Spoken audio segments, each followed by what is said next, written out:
Tuan-tuan yang dirahmati Allah, kita telah membaca berkenaan beberapa golongan yang tidak boleh mencium bau syurga.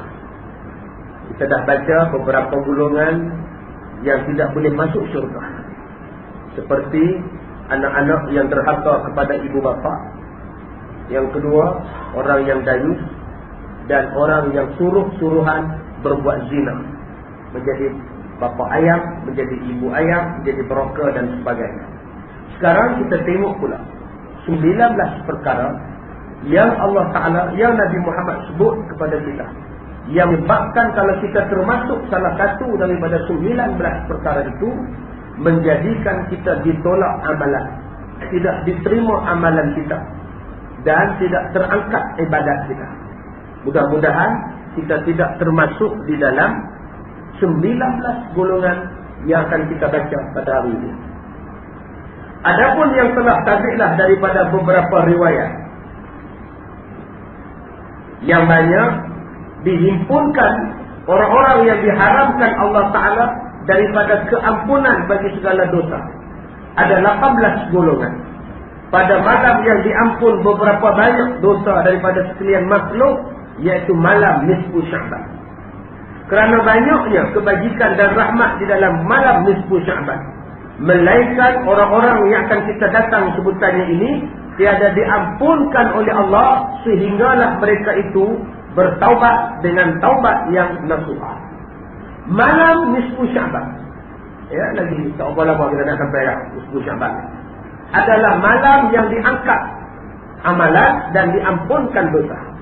Tetapi bagi 18 golongan ini tidak terangkat amalannya, malah tidak diampunkan dosanya, sehinggalah mereka bertaubat dengan taubat nasuha. Yang pertama, Al-Qasim. Yang pertama, manusia yang tidak diterima ibadat dan tidak diampunkan dosanya ialah pembunuh. Orang yang membunuh orang dengan tiada hak. Orang yang membunuh orang lain dengan tiada hak. Bunuh ni banyak jenis tuan-tuan. Tu yang duk campak budak tepi jalan dalam surau, dalam longkang, tu kira pembunuh tu. Tak suka dengan anak, malu bila dapat anak, campak mata-mata sekarang. Ada yang dibawa lari dengan anjing, ada yang dipam dalam tanah, beranak-beranak dipam dalam tanah. Ada yang di blend lagi, ambil blender tu dia buat blend, buang kat longkang, takut orang kena. Dia tak dia manusia. Ada yang simpan dalam laci, ada yang tauk bawah surau. Macam-macam pembunuh sekarang. Itu pembunuh dalam bentuk orang yang berzina dapat anak. Pembunuhan sekarang tak sampai pada satu tahap nyawa sudah terlalu murah. Lebih murah daripada harga besi buruk. Nak dapat bersih buruk, dibunuhnya jaga dua orang, siap dengan kerat telinga lagi. Nak dapat laptop RM500, dia bunuh isteri orang, dia bunuh anak orang, dia bunuh pembantu rumah orang. Murahnya nyawa sekarang hanya kerana RM500. Malah mungkin kerana RM20 kita boleh bunuh orang dah sekarang. Terlalu mudah. Dalam Islam, sesiapa yang membunuh ahli keluarganya sendiri, kalau adik bunuh abang, atau abang bunuh adik, atau anak bunuh mak, maka hukumnya adalah putus silaturahim. Maksud putus silaturahim, segala harta pusaka tidak boleh diberikan kepada orang yang membunuh ahli keluarganya. Malah ketika pengkebumian pun tidak dibenarkan datang menyaksikan pengkebumian orang yang dia bunuh. Ada orang yang tak setuju dengan isteri, dengan suami dibunuhnya pasangan hidup.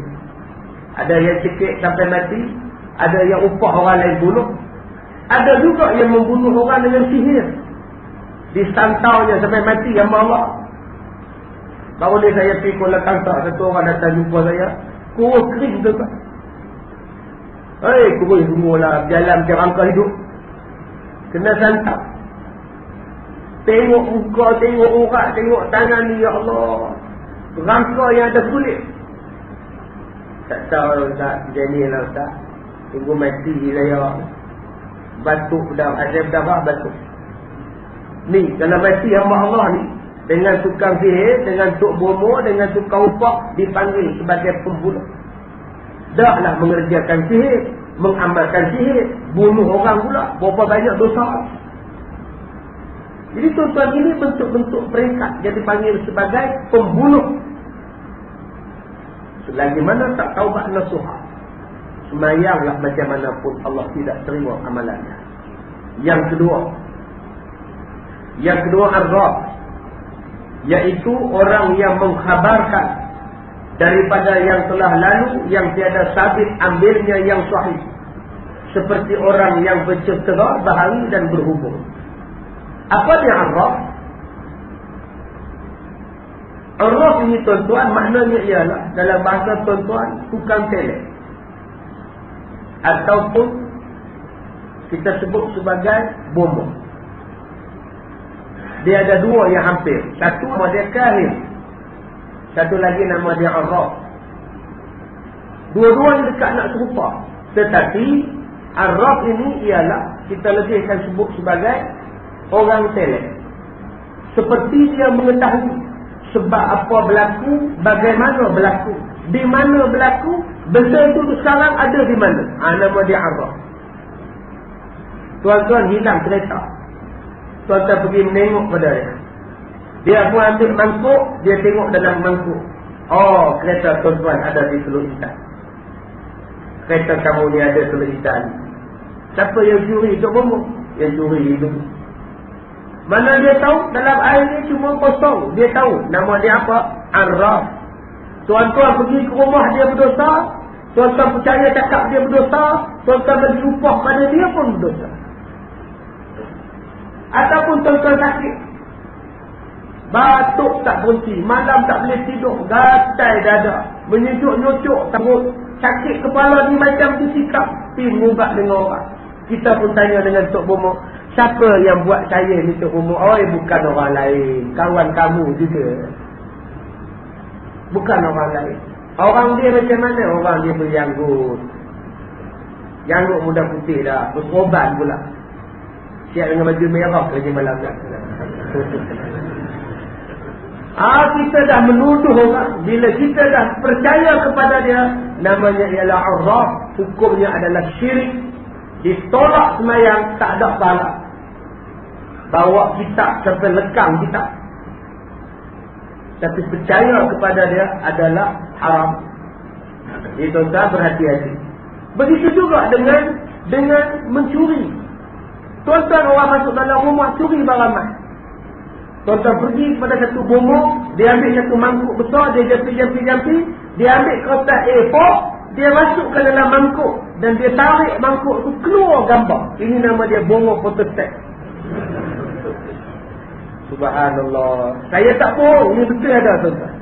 Malah gambar photostat dia pun saya pernah tengok. Datang satu timbalan pengarah satu jabatan, rumah dia kena masuk 25,000 hilang. Siap rahmat, handphone, jam, lapar, kos semua kali 25,000. Dia tak puas hati, dia pergi jumpa dengan bomba photostat. Bomba photostat tu tunjuk gambar satu lelaki-lelaki tengah duduk tersengih. Ni tak gambar orang ni. Saya kata mana tu Haji Sam? Tu bomba beritahu, dia tunjuk keluar gambar ni. Macam mana dia boleh buat tuan-tuan? Keluar dalam air, keluar gambar. Masuk dalam air, tarik, keluar gambar. Subhanallah. Hebat. Patut dia jadi ketua polis. Bila orang hilang kena bunuh, budak hilang kena colek, jumpa dia keluar tuan-tuan. Patut dilantik dia jadi forensik ke apa, ke homicide ke apa, ke penjari dia. Bagi kat dia. Adakah manusia macam itu? Senang kerja polis tuan-tuan. Tak payah biasa. Hilang barang, kereta hilang, orang bunuh, jumpa dia. Jadi penasihat polis lah senang. FBI pun panggil dia orang. CIA panggil, FBI pun panggil. Itulah nama dia jin. Orang yang macam itu, dia terlibat dengan jin. Mungkin daripada 10 gambar, 2 yang betul, 8 salah. 8 itulah yang tuduh. 8 itulah yang akan mengatakan orang, memfitnah orang. Jadi berhati-hati tentang sesuatu pergi. Tuan-tuan pergi dia dosa, bagi upah pun dosa. Dah lah duit habis, upah bagi dekat dia pula, minyak kereta, minyak tol lagi apa semua bayar. Berdosa pula, syirik pula, tuduh orang pula. Banyaknya dosa. Dosa syirik satu, dosa percaya satu, dosa fitnah orang satu. Saya kata tu lagi, saya tanya dekat, saya kata tu lagi, kalau keluar gambar ni, muka saya macam mana? Takkan tak mencuri. Yalah, buat dia keluar macam mana? So, dia nak kata apa? Dia boleh buat. Keluar-keluar apa muka? Masa dia kenal muka ni, tak kazim masa ni. Kita nak kata apa? Sebab tu kita tak boleh buat. Setan ni tuan-tuan, kerja dia nak bagi kita bergaduh. Sebab tu bila hilang barang, saya dah ajar daripada tuan-tuan. Baca Yasin aja. Sampai ayat mubin, berhenti, niat. InsyaAllah ya Tuhanku, kalau ada rezeki kereta aku jumpalah balik ya Allah. Baca. Sambung lagi. Sampai ayat mungkin berhenti. Ya Allah, kereta aku hilang ya Allah. Pulangkanlah balik kalau ada rezeki ya Allah. Pulanglah balik ya Allah. Kereta aku sayang. Tapi kalau tak dapat pulang pun tak apa lah ya Allah. Gantilah kereta yang lebih baik daripada yang hilang. Isteri balik langsung tu. Amin ya Allah. Dan terus bagi jumpa lah ya Allah. Dapatlah masa kereta baru. Tuan-tuan hanya baca Yasin berhenti pada mubin yang terdapat dalam surah Yasin. Buat ini elok. Ambil air semayang menghadap kiblat. Minta betul-betul rantai kita ke, anak kita ke, lembu kita ke yang hilang. Tak payah tuan-tuan pergi jumpa mereka ni untuk cari siapa buat, siapa curi. Tak payah. Siapa yang buat kita sakit, siapa yang santau kita. Tak payah. Ustaz, macam mana kalau saya dah buat taubat? Jangan tuduh-tuduh orang. Tapi Ustaz, kalau gambar tu betul lah Ustaz, kebetulan. Saya dengar cerita Bongo Putus Tek. Ada 4 budak di universiti duk hilang barang di asrama mereka. Jadi mereka duk dengar duk hilang barang. 4 budak ni pergi menghadap. Bila pergi menghadap dia, keluar gambar tu salah seorang daripada 4 budak universiti. Ni muka lah dia kata. Apa orang aku orang tu? Sama-sama mereka bergaduh pula tu. Ini pun satu hal. Kerja jin, kerja setan nak bagi kita bergaduh. Tu tak faham yang tu ya. Tapi Ustaz faham Ustaz. Yang dia buat tu betul kan? Daripada 10 yang dia cakap, 9 betul. 1 ni salah. Disebabkan 9 betul, kita percayalah yang 1. Boleh faham? Kita datang jumpa dia, tanya dia, siapa buat kita? Dia akan beritahu, dia tengoklah mangkuk, dia tengoklah hayung, macam-macam lah dia tengok. 10 benda dia beritahu. 9 betul. 9 yang betul, memang kita dah percayalah. Kita dah sampai satu tahap, betul cakap tu bohong. Yang nombor 10 tu yang dia bohong. Contohnya apa?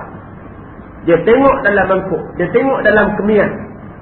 Selalu tengok dalam mangkuk, bubur limau potong dengan kerisau. Limau tenggelam, limau hanyut ke tepi, limau hanyut ke tengah, semua ada makna. Limau ke tengah dah teruk, limau tenggelam dah teruk, limau timbul main ke tepi, sihat. Boleh sihat. Memang dia akan bagi percaya dulu bila tuan-tuan potong limau tu, tak masuk dalam mangkuk. Lawan ni. Jadi kita ni hak dengar ni pun suami kita, isteri kita. Abang tu. Dia kata tak masuk dalam, dia tolak pula ni. Padahal dia terpotong kuat, memang melepak lah limau ni. Tapi pasal dia nak cah. Dia nak cah. Satu lagi cara dia nak cah, kita kata apa? Dia kata, ni teruk lah ni. Macam mana boleh hidup lagi ni? Patut dah mati lah ni. Nampak. Itu pun satu bentuk dia nak bagi kita taksub. Kalau ikut-ikut ni memang mati ni. Macam mana boleh hidup lagi ni? Allah sayang lagi ni. Dengar-dengar tu apa kembang dadah. Okey, itu satu. Dia pun ambil itu dan bohong, dia bohong lah. Kalau dia menurut, dia guna asap, dia guna kemian. Yang tu dia menurut. Bila dia menurut, dia akan bercakap. Rumah kamu duduk di simpang 3. Betul?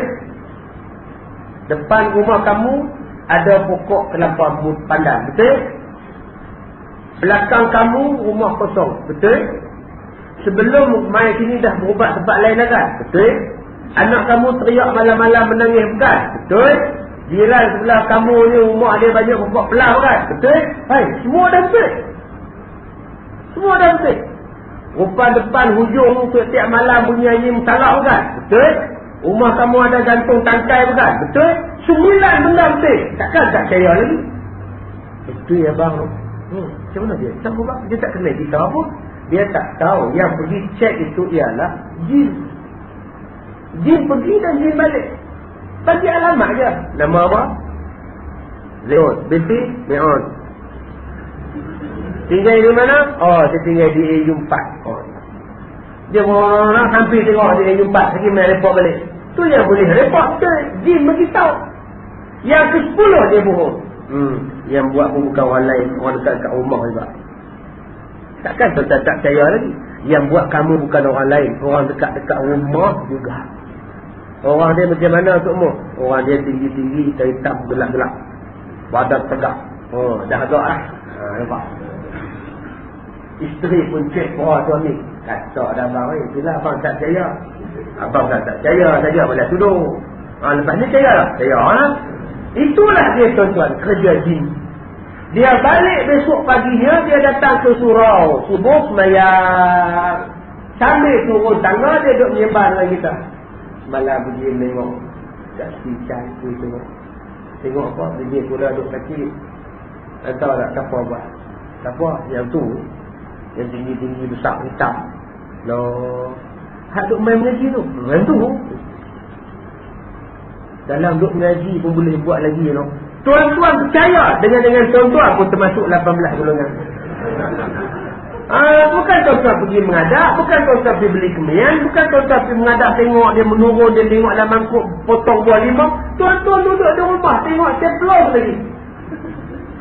Tapi besok selepas subuh tuan-tuan datang, tak sangka tu yang kata duk mengaji pun boleh buat lagu tu ni. Apa punya hati manusia ni. Tuan-tuan percaya dengan apa yang dia cakap, tuan-tuan juga termasuk dalam 18 golongan ini. Baik, yang ketiga, al-musawwir, iaitu orang yang mengerjakan sesuatu rupa daripada binatang. Yang ketiga, yang amalannya ditolak jika pekerjaannya ialah merupakan sesuatu rupa daripada binatang. Apa dia?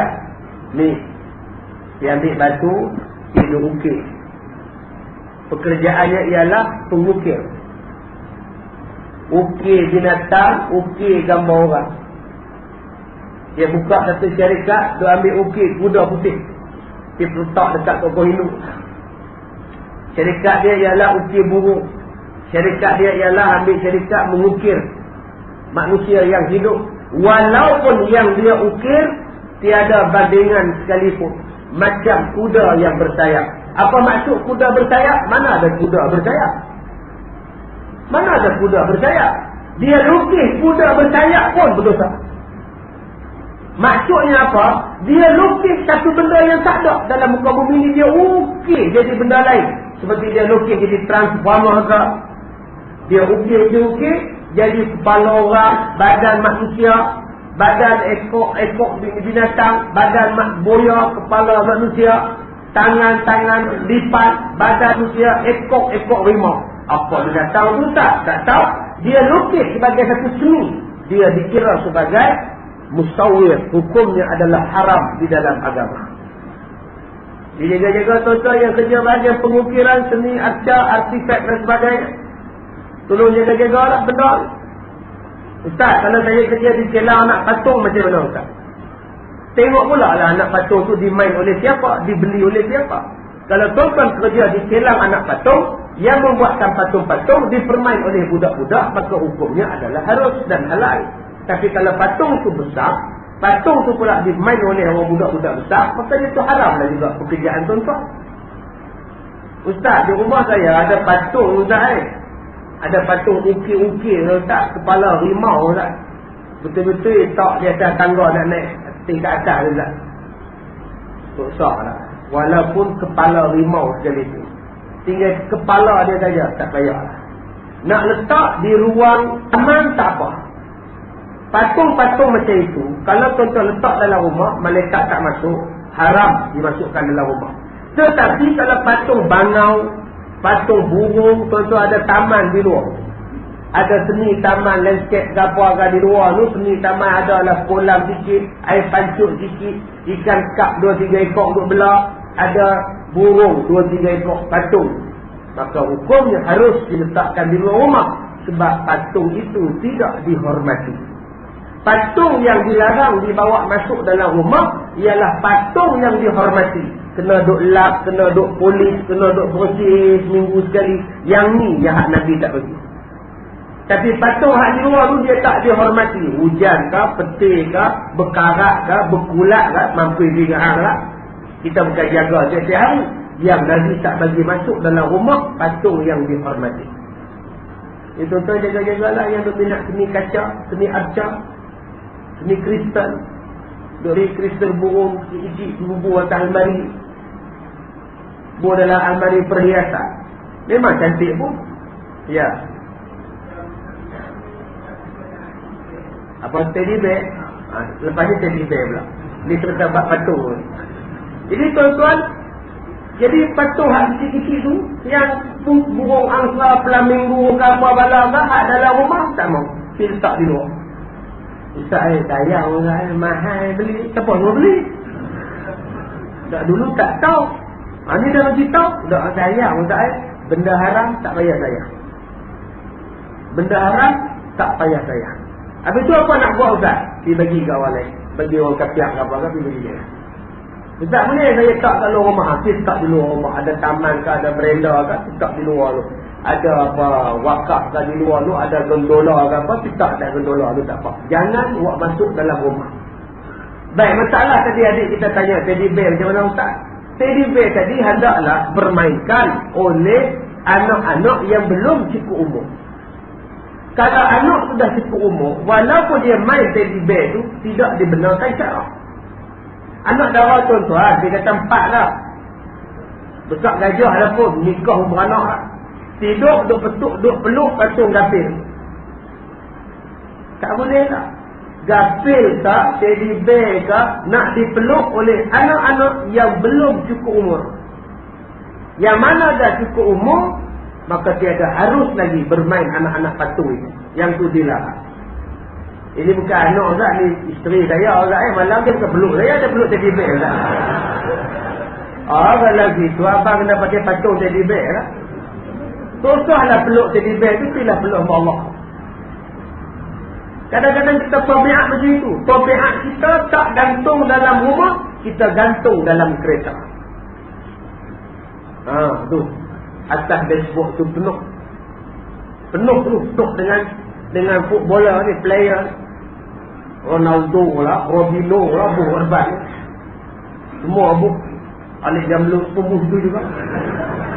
Patung dia gede-gede. Bila break dia tu gede-gede. Lepas ni tuan-tuan dia buat. Tak ada barakah dalam kereta tuan-tuan. Yang dia pelekat dekat cermin belakang. Patung beruk. Ada tak teddy bear hak beruk punya ni? Hak beruk punya. Bila kita break dia tu tengok kita lagu tu. Abang tengok beruk tu, tengok abang. Jadi tuan-tuan yang mana duk gantung gambar beruk dalam kereta tu buang. Kita tak mau jadi macam tu. Pergi gantung dengan ayat Quran ke, ayat kursi ke, kat cermin tu lagi faedah. Tak boleh iklankan, sudahkah anda bersolat? Sudahkah anda menutup aurat? Bubuh tu lagi bagus. Tak payahlah nak bubuh universiti ke apa ke, apa, tak payahlah. Ada tengah benda bubuh pula, sekolah hatap aja.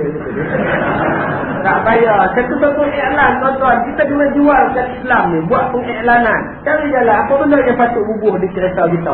Sebut Islam dah. Sudahkah anda menuntut ilmu? Sudahkah anda bersolat? Sudahkah anda berzakat? Jadilah. Sudahkah anda bersiap menghadapi kematian? Jadilah. Buh gambar yang elok-elok dekat cermin kereta, dekat tempat isi minyak. Setengah orang dekat tempat isi minyak tu, tempat penutup isi minyak lagi bubuh gambar orang kencing. Boleh tak? Tak senonoh punya gambar. Ini kita tak mau gambar-gambar macam itu. Kita nak supaya orang faham Islam. Sekurang-kurangnya bila orang tengok kereta kita, orang baca sesuatu di kereta kita, orang boleh dan orang tak pada Islam. Jadi bab masalah patung ni, masalah anak patung ni, saya minta pada tuan-tuan, adik-adik yang dah cukup umur, buanglah patung-patung tu. Pergi bagi baby yang kecil-kecil yang belum cukup umur. Jangan simpan lagi, barakah hilang, rahmat hilang, malaikat tak masuk. Ya, sekarang ni kita ada jual rimau, singa atas bumbung kereta. Duduk tepi jalan, dia pasang 4 ekor rimau. Kita ingat rimau tu, kejut kita. Rupanya patung. Dia beli 2-3 dia letak dalam ruang tamu, tak payah lah tuan-tuan. Nah, benda tu tak payah. Inilah jual benda yang berfaedah lagi. Baik, yang keempat. Yang keempat, mudminul khamrin. Iaitu orang yang mengekalkan minum arak. Mengekalkan minum arak dan dihubungkan pula dengan dia sekalian yang memabukkan. Maka itu adalah haram, lagi dosa yang besar, tiada diampunkan akan dia oleh Allah Ta'ala. Yang keempatnya ialah peminum arak yang mengekalkan arak dan sesuatu yang memabukkan. Apa dia tak yang memabukkan? Dadah, ekstasi, syabu, heroin. Itu semua adalah benda-benda yang seumpama dengan arak. Benda macam itu tuan-tuan, nak selesai senang. Nak selesaikan senang. Ya tuan-tuan, sebab 80 kali, selesai. Kita nak buat dadah sifat 2015, dadah yang nak dicipta, tak apa pula kita pun tak tahu. Dulu kita pernah dengar. Yang kita dengar dulu ganja. Di Ipoh tu nasi ganja. Laku Yaman, nama dia nasi ganja. Yang dulu kita kenal ganja, ketum. Lah, lepas ketum ganja, heroin, morfin. Lah mana ada heroin lah? Tinggal heroin filem dia lagi. Morfin, lah morfin pun tak jumpa. Semua sekarang ais, syabu. Dulu kita tak pernah dengar. Sekarang dah main hak terbaru pula, Heroin pula. Heroin 5. Lepas ni, Heroin 10 pula kot. Sementara kita nak tunggu 2015, sifat dadah. Tak berapa jenis dadah pula mereka ciptakan. Dalam Islam senang je nak hapuskan dadah. Siapa yang hisap dadah? 80 kali sebatang.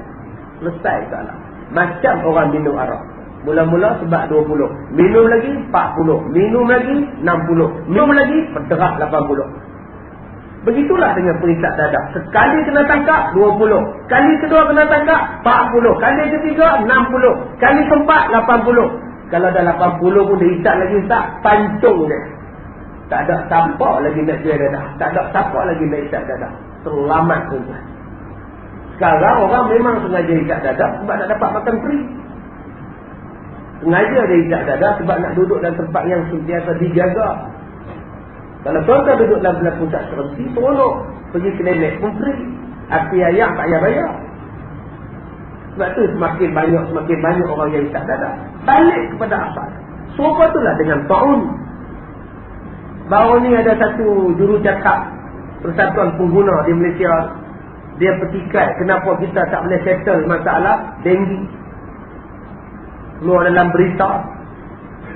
Kalau kita lawan dengan benda lain, tak apa, kita menang, kita boleh kalau kita kalah pun kita tak heran. Kalau kita lawan dengan pengedar dadah, kita berterus dadah, kita buat macam ni, pengedar dadah buat macam ni, kita buat macam ni, pengedar dadah buat macam ni.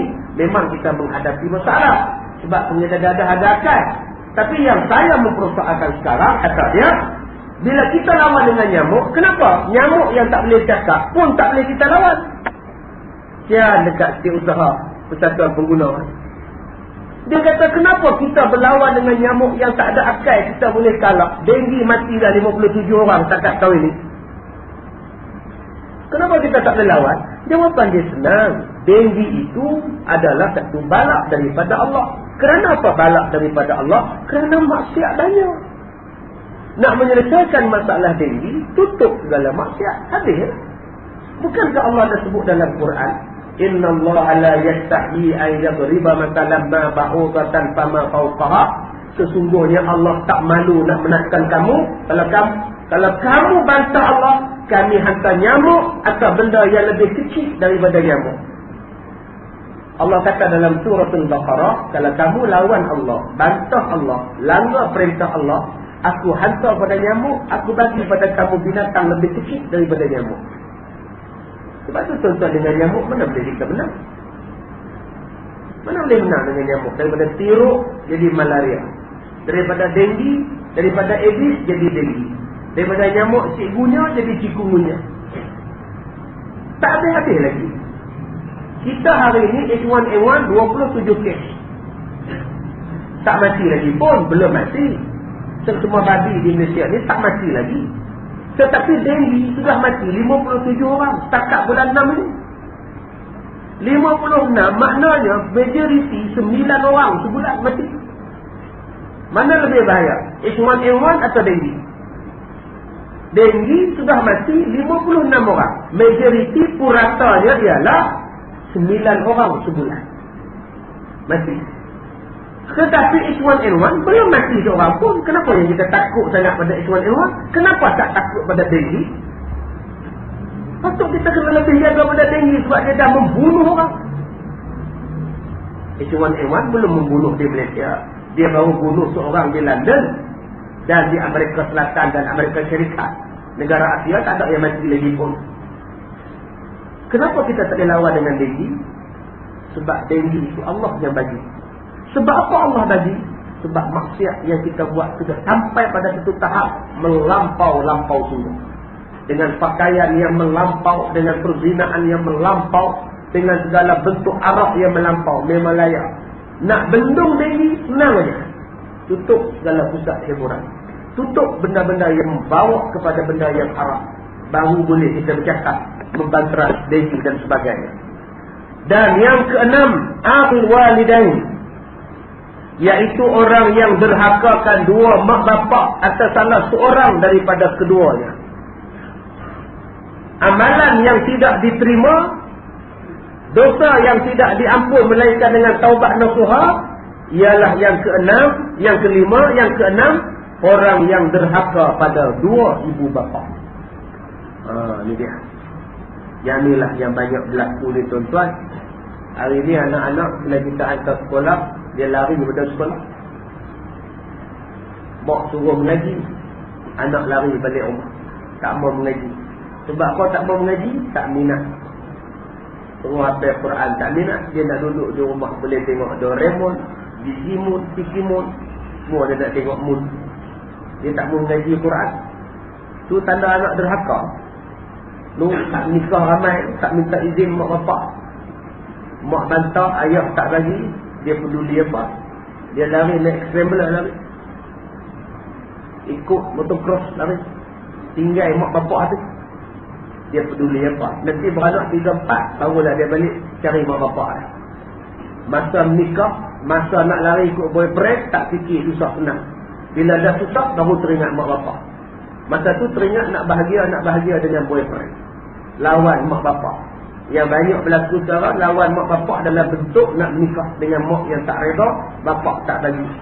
Dia kata bukan mak nak nikah, bukan bapak nak nikah, saya. Kami bercinta mak. Saya yakin dia boleh jaga saya. Jaga, lalah jual dia pelacok pada buka. Bila sakit, bila susah, cari mak bapak. Banyak lagi kes anak-anak yang lawan mak bapak, tak nak bela mak bapak.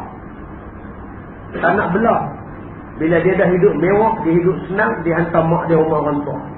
Dia hantar rumah mak dia pusat-pusat jagaan orang tua, dia hantar pondok-pondok. Pondok saya pun dia pun hantar. Mak ada anak, tapi anak tak nak pula. Saya tak mau terima, saya bukan rumah kebajikan.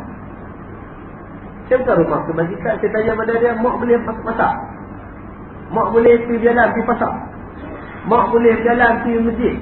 Tak boleh, tak larat lah Ustaz. Itu siapa nak bela ni? Takkan saya nak pergi market gelicang kat dia pun. Saya punya raja lain ni. Balik dia tak mau. Tak mau bela mak tu tak ni. Pelik tu. Apa jenis manusia ni? Ada juga yang telefon saya, dia kata Ustaz, saya memang tak boleh bela mak saya Ustaz. Mak saya ni tak tahulah. Malam-malam melompat boleh. Malam-malam jadi kuat. Malam-malam jadi nak keluar rumah, terajar orang umur 90 lebih. Makan kuat. Jenis tu pula mok tu pun. Makan malam-malam kuat. Tak tidur. Badan suruh kering. Duk tak kacik tengok. Mata cengkung tengok orang. Anak cucu semua lari Ustaz. Tu macam mana saya nak belah mok saya Ustaz? Siang buat apa? Siang tidur. Malam jaga. Oh itu polis sentri bantu jaga. Siang tidur. Malam jaga. Yang tu pun ada juga tuan-tuan. Sabarlah orang kata ada mok kita. Ya, mok kita macam itu kena sabar. Saya dalam bulan lepas ada 2 kes. Dalam bulan ni ada 2 kes. Ya, anak-anak dia mok dia nak serah kerongsang. Baju kebaya lama. Mok nak bagi. Dia kata ambil lah ni mok nak bagi kat. Apa benda ni mok? Ini nanti kalau dia datang pada kamu terima je lah. Rupanya mok dia pakai susu. Mok dia membela. Dia pun salah juga. Jadi tuan-tuan yang mana ada masalah membelah, masalah mati, tak boleh nak mati, susah nak mati, umur 90 tahun, malam-malam boleh bangun, makan nasi 3-4 pinggan habis, badan busuk, sudah berdene habis dah belakang. Kadang-kadang tuan-tuan, kulit di belakang ni light lah. Pasal duduk tidur atas tilam tu lama. Bila kita angkat dia tu, kulit tu dah tak melekat dengan badan. Bau dia tu cerita. Malam makan lagi, buat makan. Ui. Dia pegang tangan ni tak lepas tuan-tuan. Kita berpegang macam-macam, pak dia pegang tangan kita. Ui, tak lepas kurung-kurung dia pun. Ni nama dia gangguan takar. Gangguan membelah.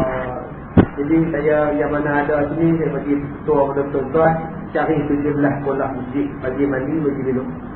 Tak payahlah nak buka bubur. Nak buka bubur apa rumah flat. Mana ada bubur.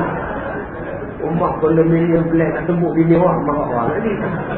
Dia cukuplah tuan-tuan bagi mandi 17 sekolah masjid, bagi baca Yasin. Itu saja. Saya buat deposition tahun lepas. Jenuh tak mau mati juga. Kuat yamat. Ni, pegang tangan. Siang tak boleh buat apa. Malam boleh duduk cokoh lagu tu. Ambil 17 sekolah air masjid. Ambil satu botol, campur sekali.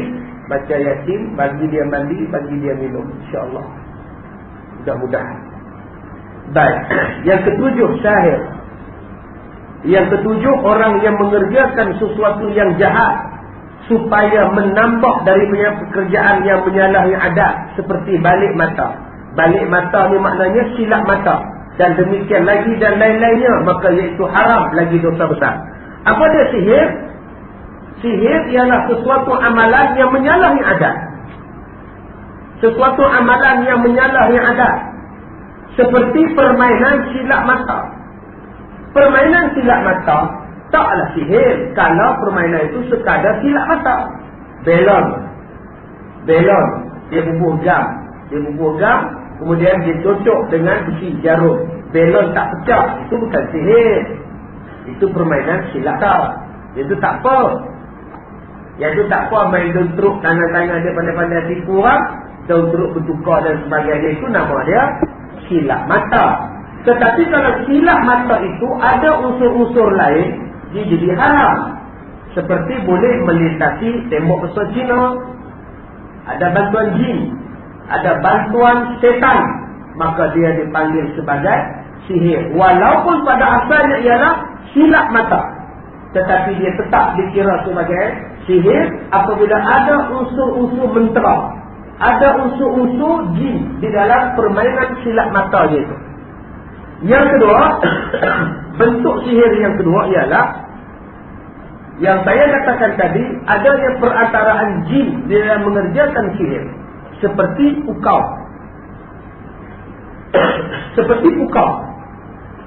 Pukau ni confirm jin. Apa dia cara pukau? Yang pertama sekali, cara pukau ialah dengan mata. Karena itu kalau tuan-tuan tak biasa dengan seseorang, dia tanya jalan, dia buat-buat nak berbual, dia cari jalan macam mana nak menyembang dengan kita, dia mari ke rumah kita, orang yang kita tak kenal, buat-buat tanya lorong, buat-buat tanya taman. Tolong jangan pandang mata dia. Jangan pandang mata. Kebanyakan sihir pukau, dia datang daripada mata. Namanya ialah panah Arjuna.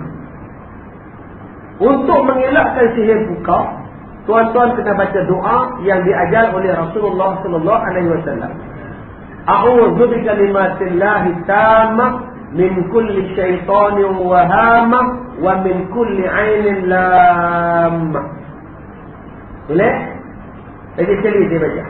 Ikut saya baca. A'udzu bikalimatillahi at-tammah min kulli syaitan wa hamma wa min kulli ainin lamma. Ramai dapat ni. Jadi insyaAllah boleh hafal. Ini untuk mengelakkan sihir. Jaga-jagalah makji-makji. Saya banyak kes dapat dalam bulan ni saja.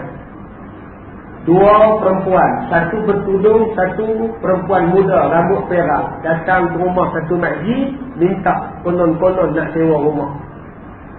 Makji ni pun panggil lah, membang jamu biskut Mary, teh kosong, teh kosong jamu. Dalam duk nyemah-nyemah, makji ni pergi ke dapur, yang perempuan bertudung ni pun ikut sekali pergi ke dapur. Yang perempuan rambut perak tadi, selongkar barang. Kipas angin duduk tu pun lembuh sudah. Perempuan ni mai jumpa saya, Ustaz. Makcik ni Ustaz dah lah dapat duit kebajikan beratus setengah pun dia cari cuma hasil Ustaz. Yang makcik tak tahu. Kesian saya tengok pun kesian makcik. Dia kata nak sewa rumah tu, makcik memang dia rupa anak dia tu duit kita hasil tak ada. La ilaha illallah. Itu satu kes tu, di satu tempat tu, 243 ribu. Dia baru dapat duit orang beli tanah dia buat jalan. Orang susah dapat duit sebab tanah 250 ribu. Seronok lah, tuan-tuan simpan dalam tabung ni. Mai 3 orang, 5 orang. Nyembang, dia boleh ambil buku tabung haji, pergi buat keluar 243 ribu. Bagi buta. Balik rumah baru dia menung. Tadi abang pergi mana? Abang pergi tabung haji, dia buat lebih guna melega apa lah. Isteri kata. Pergi buka tabung haji punya buku, memang tak ada. Tak tahu macam mana boleh pergi bagi 200 ribu. Dia main jumpa saya, maya haji.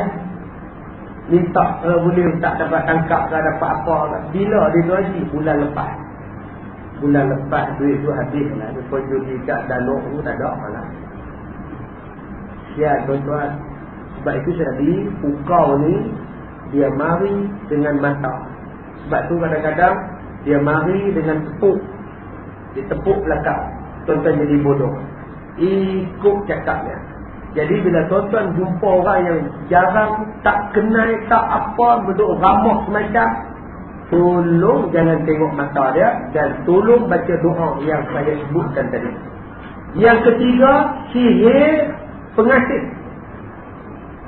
Sihir yang ketiga, jenis pengasih. Jenis pengasih ni tuan-tuan, dia boleh datang daripada ludah, dia boleh datang daripada makan, dia boleh datang daripada gambar. Daripada gambar tu dia boleh puja tuan-tuan, sampai tuan-tuan sakit pada dia. Dan sihir pengasih ini boleh datang daripada air mayat, boleh datang daripada abu mayat, boleh datang daripada minyak mayat. Bagi orang yang mengamalkan minyak pengasih, minyak siuyung, kalau dia calik pada satu perempuan, dia calik pada satu perempuan, perempuan tu akan ingat pada dia. Laki-laki tu ingat pada dia. Kalau ada perempuan calik pada laki-laki, akhirnya kahwin. Bila kahwin tuan-tuan, dia menggunakan kaedah sihir, tuan-tuan akan tengok kesan dia kepada anak-anak. Anak dia jadi degil, anak dia jadi melawan, anak dia jadi tak mau sembahyang, tak mau apa. Sebab dia mengamalkan sihir pengasih. Kalau tuan-tuan pakai susuk, pakai pengasih, anak tuan-tuan cuba cek, mesti ada masalah. Saya gunakan perkataan mesti tu, cuba cek balik. Yang mana anak degil, anak melawan, anak macam-macam masalah, kita tak tua, patut anak yang besar tolong kita, duk menyusah kita balik. Cuba cek tengok, ada tak pakai susu? Ada tak pakai minyak pengasih? Ada tak pakai mentera dalam nak tackle isteri kita atau nak tackle suami kita? Kalau kata tak kedil, suami isteri yang menggunakan pengasih tadi bercerai, kalau isteri yang kena carik dengan minyak pengasih, kebiasaannya isteri ini tidak akan berkahwin, tutup pintu hati untuk laki-laki lain dan tidak mau berkahwin sampai bila-bila. Melainkan dibuka balik ilmu pengasih yang dikenakan kepadanya. Ini bahaya ilmu pengasih. Kadang-kadang jin yang duduk pada isteri kita, yang duduk pada wajah kita, sampai isteri kita suka, sampai suami kita suka dengan kita, jin itulah yang mengambil kesempatan daripada kita. Selalunya kalau dia kena sihir dengan pukau, orang macam ini akan dilebam-lebamkan di badannya. Kita boleh cek kepada pahanya, boleh tengok pada betisnya. Kebanyakan orang yang kena sihir pukau, sihir pengasih, kebanyakan badannya lebam-lebam dan sebagainya. Sampai kita kahwin anak dua pun masih ada lagi kerana gangguan daripada jin yang disalib pada badan kita. Termasuklah juga pukau daripada segi pelaris, ya, daripada segi pelaris. Pukau sihir daripada segi pelaris, sihir dalam bentuk menghilangkan orang, ramai daripada kedai sampai tak ada orang. Sihir boleh menjadikan orang sakit, kita sebut sebagai santau. Sihir boleh menjadikan makanan di kedai orang daripada kari dal menjadi dalca, menjadi ulat. Kedai roti canai di Johor, saya pergi ceramah di Johor, sehari dia boleh habis 300-400 keping sehari roti. Tapi dia kata ustaz sekarang 30 pun susah. Dia kata bila cedok cari dalca, dal, kacang dal dia tu jadi ulat. Mati dah pun tuan-tuan, hamba Allah. Mati dah pun. Saya pergi kedai dia, memang tak nampak tuan-tuan. Orang nampak macam kedai dia tutup, padahal buka. Ini semua dia sebagai sihir. Doktor pun kena sihir. Satu doktor tak boleh injek, tak boleh berdulis dan tak boleh sunat. Nak sunat seorang pun tak boleh. Tangan kata-kata pergi saraf, buat saraf, cek saraf, doktor saraf kata sihat, tapi tak tahu kenapa tangan menggelutar. Ada sihir yang doktor, saya jumpa satu doktor, tak boleh masuk dalam klinik dia. Asal nak masuk nak marah, asal nak marah masuk. Dengan pesakit pun dia marah jadi. Yang ni bentuk-bentuk sihir. Sebab itu tuan-tuan, amalkan beberapa doa untuk mengelakkan sihir. Yang pertama, 3 kul sebelum tuan-tuan tidur. Yang kedua, tiap-tiap kali sembahyang tuan-tuan baca doa ini. Allahumma inni a'udzubika minasyaitonir rajim min hamdihi wa nafthihi wa nafthihi. Dapat ni? Lagi sekali. Allahumma inni a'udzubika minasyaitonir rajim min hamdihi wa nafthihi wa nafthihi. Lepas tiap kali sebelum sembahyang. Sebelum sembahyang, tuan-tuan berdiri tegak menghadap kiblat, ambil wuduk nak sembahyang ni, sebelum usolli doa ini, Allahumma inni a'udzubika minasyaitonir rajim min hamdihi wa nafthihi wa nafthihi wa nafthihi. Waw, nun, fa, kha, ha. Boleh? Besoklah saya tulis dekat Ustaz Zuhair.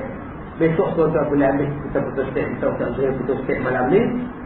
Besok pagi kita putus step, kuliah doa kita besok pagi kita edarkan. Tolong amalkan. Ini doa untuk mengelakkan sihir. Dan selalunya sihir berlaku ialah ketika kita tidur. Kebanyakan begitu. Sebab tu Nabi baca doa sebelum tidur. Dan sebelum tidur ataupun lepas sembahyang, saya minta tuan-tuan tolong baca doa surah Hud ayat 56. Habis. Surah Hud ayat 56. Allahumma inni tawakkaltu 'ala Allah rabbi wa rabbikum ma min dabbatin illa huwa akhidhun bi nasiyatiha inna rabbi ala siratin mustaqim. Surah Hud ayat 56. Habis. Bulan depan kita akan sambung bomo. Yani bulan depan tajuk bomo ni dia seorang. Yang ke-8 kahin, dia seorang. Panjang huraiannya. Mudah-mudahan pelajaran kita pada malam ini 7 benda yang menjadikan amalan kita ditolak, kita tolong hindarkan. Dan yang ke-8 bulan depan adalah sangat penting. Kerana hari ini model macam mana pun, canggih macam mana pun, khidmat kahin masih diperlukan. Orang hilang di sungai, kena telan boya pun kita panggil mereka. Orang masuk hantu pun kita panggil mereka. Asrama masuk hantu pun kita panggil mereka. Jadi siapa yang boleh dipanggil dan siapa yang boleh, kalau boleh jangan dipanggil. Baik, habis. Ada soalan katakan.